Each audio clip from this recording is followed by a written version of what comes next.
Hey, fifth grade, welcome to art class. This will be no different from you because you had me from art from last year. And just like last year, I'm going to take a half hour once a week to come into one of your classrooms and teach you art. All right? So, just like last year, I didn't give grades for the projects I did. They were just for fun. Give you guys a little break from your regular class schedule and give you something that will help.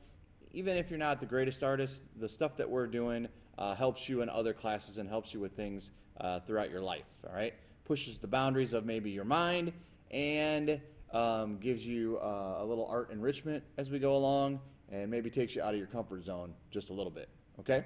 So hopefully coming up soon you're going to have your very own sketchbook, but for right now I think we're going to be using paper till those come in, and we are going to just make sure that you have a pencil every class period that we do art. Sometimes I will ask, hey, can you bring some colored pencils next week, or can you bring markers? But for right now, we're just going to work with pencil, and then I will show you some different avenues that you can go when we start working. We are going to open it up and start working on our first sketch. So I've got my sketchbook open. We're going to use all of this paper here. So what we want to do is we're going to divide this paper that's on this side. We're going to divide it down the middle. You'll notice that I just kind of freehanded a line in there. If you feel better with the straight edge, that's fine, but it's not necessary. I just kind of made sure that I had two equal parts going down the middle, okay?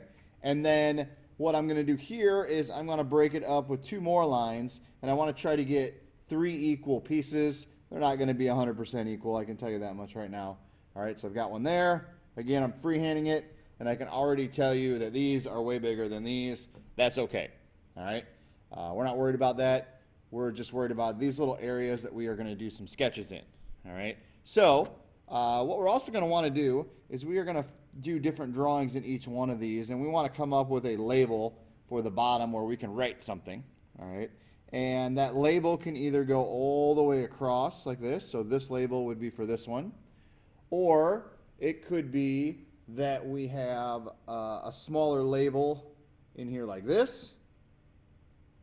That kind of limits your space on where you're going to write, but you can do that as well. So it all depends on, I guess, how big they are and what you want to choose. But whatever one you choose, try to stick with that one throughout the whole thing. So I think I've did the small ones. I'm going to do this one for all of them. So I've got one here, I've got one down in here, down there, and then at the very bottom of this one as well. All right? So now what we're going to do is in each one of these, we are going to put some emotions that we selected, and we're going to try to draw what we think those motions look like using line and shapes. All right, line and shapes are two of our art elements that we are going to use. So for instance, I might want to do this one as happy. I think that was my example coming up here. So I'm going to write happy down in there, and then I'm going to try to draw some shapes and lines that represent that. I don't want to draw things that are recognizable, so I'm not going to put a big smiley face emoji right in here. I'm going to try to do that just by making some abstract lines and shapes. Now, if you're struggling on finding some emotions, I have some here. So if you're at home doing this, you can pause this and kind of read through these. Hopefully you can see them. If not, you know, you're able to probably look these up online. You can type up list of emotions and they'll give you a list of these as well. You guys that are here, I'll leave these on the smartboard so that you can look at them. You don't have to use any of these, all right? You can pick whatever you want. But now what we want to do is we want to try to draw some shapes and lines. I'm going to see if I take this off, if it comes in a little cleaner here. We want to draw some shapes and lines that we think we're going to be better represented for happy. So I think of happy, I'm going to think of some wavy lines or some wavy shapes that I think would work well to start to show some happy motion in there, all right? The nice part about this is you really can't be wrong, all right? Would we draw some hard lines, some straight lines? We could. There could be some of those in there as well. You know, it's just kind of how you want to place them and where you want them to go, all right? So I've started a few. We're going to go to my sketch. Okay, so you can see that I've started working on my 6 emotions, and I went with the smaller tabs for my name, so you can see how that looks as well. And then I wanted to make sure that I filled the space, and this is how I interpreted happy. This is how I am interpreting stressed, anger, sad, and then I still have 2 more to do down there, okay? Now, like I said before, we don't want to put things in there that are recognizable. We don't want to make a happy face.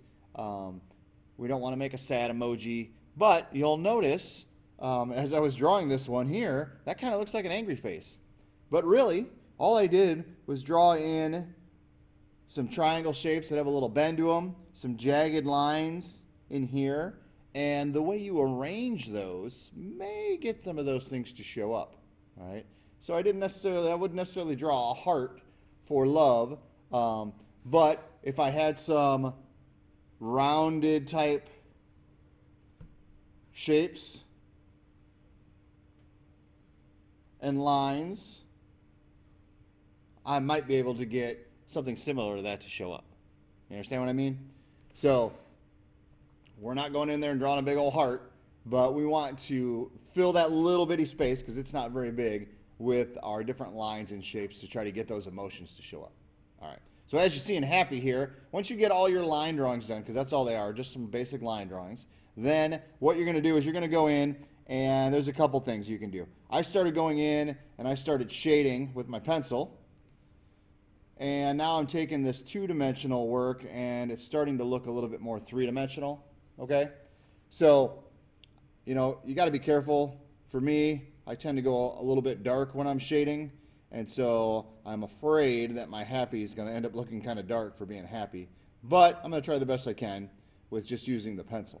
Now, if you wanted to, you can go in and you can add some color. If you want to do some colored pencil, you could use some of that in there. You can use a combination of colored pencil and regular pencil. In fact, here are some that I did a couple of years ago that I used for an example.